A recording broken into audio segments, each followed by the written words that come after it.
Welcome to another episode of Tiny Home Tuesday. My name's Chad Whitefield, and today we're looking at one of my favorite floor plans, the Meadowview. As you can see, we have cabinet space galore, so there's plenty of space to put all the things that you need to have a functional kitchen. Also, there's even cabinets in your island as well. And one of the great things about this island is that it's on wheels. You can actually move it whenever you're not in the kitchen using it, and you can even take it out on the porch and have a great lunch or dinner. The open floor plan leads right into the living area. First, I want to show you the built-in entertainment center. Look at these beautiful HD laminate countertops, as well as the mosaic backsplash. And check out all the storage you have for all your favorite DVDs and books. The next thing I want to show you is how spacious this living area is. Right now we have 2 chairs and a table, but another option would be a large sofa. And check out all this lighting. We have clear story windows. It makes it feel great in here.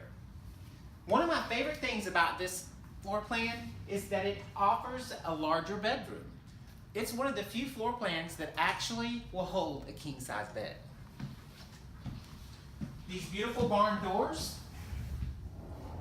This would hold all of your hanging clothes.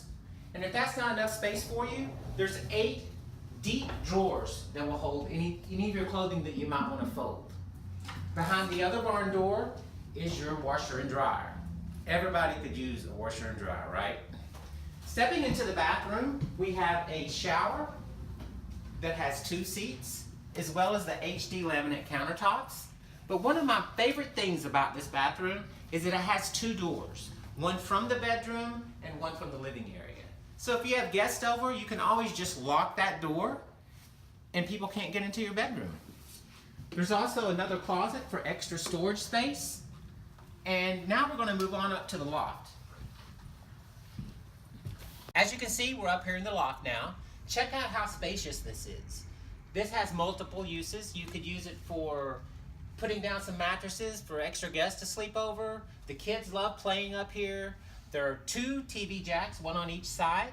We have the can lights for lighting, as well as the clear story windows, which make it a great space up here. Thanks for tuning in to Tiny Home Tuesday. I'm Chad Whitefield, and I'll see you next week.